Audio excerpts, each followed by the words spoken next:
displayed an attack. Yeah, I liked the kill because we needed it, because our kill has actually been a lot better than the numbers. We've had 6-on-4s, 4-on-3s, an empty net, shorthanded goal. So the numbers are ugly, but in a lot of ways win you the game to go 6-on-4 on that team with their power play. So, but at that point it was just effort, right? Block shots and some desperation. And Sergei was so very good all night, but big there. So nice for those guys to get a little kind of appreciation, because they've actually been pretty good. The numbers are telling us they're not.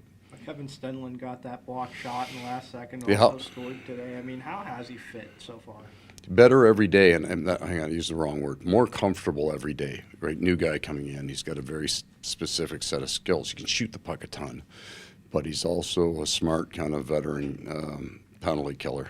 I thought he and Lomberg, like that line, had some important shifts for us in the third period, because got back to we were good in the first.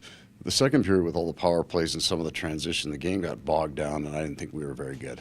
To come out of that, to be able to come out of that and be good in the third again is hard to do in this league, and I thought that line was the driver of it.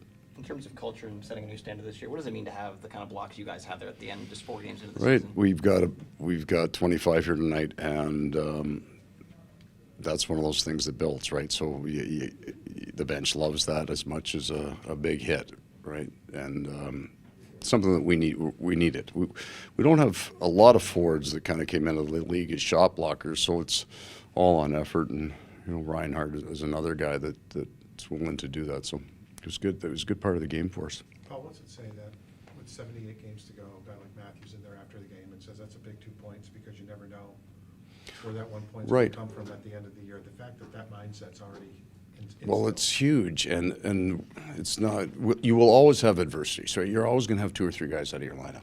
But we just started the season with 4 playoff teams. We like 3 of our 4 games, but in the last 2 are elite offensive teams, and we had scratch and claw, and it wasn't perfect, and it's going to look it's not going to look pretty, but the understanding and the acceptance by your leadership that you can't be casually weighing into the first part of the season is critical. That one of your captains would say that, aware of.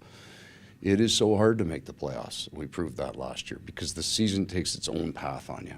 You got Bennett out of your lineup, the big defenseman out of lineup, and then you're hit 4 playoff teams. We're going to play 6 of our first 8 against teams that made the playoffs last year. You can get yourself in a world of trouble on that. So there is desperation in our game. It wasn't pretty again, but we have no interest in playing a pretty game, right? We've kind of gotten good at ugly.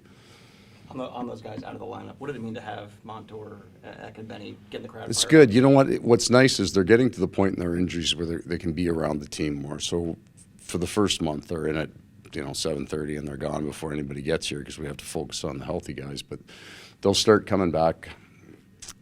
And I'm not sure. Maybe in a couple of weeks we'll start to see him on the ice, and we may get him in a gold jersey at some point then. But it's important to have them around. And starting with them on the drums, what do you think of the atmosphere tonight? It's great building. You know what? First game versus regular season game versus Toronto, it was a Panther crowd. It was nice, right? I like that. You touched on Bob, and just we know what he can do. Just him having the adjustments he's had with a lot of new guys in front of him, just that chemistry that has to be built. How have you seen that with real him good versus the guys in front of him? His last 2 games were elite level goaltending. Both those teams. I think there's probably about 4 or 5 teams that have. You think of Edmonton with the 2 big fellas that they've got there.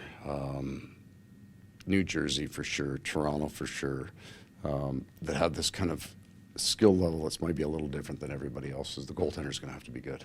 Those guys pick corners from a long way out, and he was just kind of, I think, for a veteran goaltender, he understands that and needed to kind of step his game up. Not that he wasn't playing well, just that you'd have to be better than average to beat that team, and he was very good. Thanks, Paul. Okay, guys. Thank you, Paul.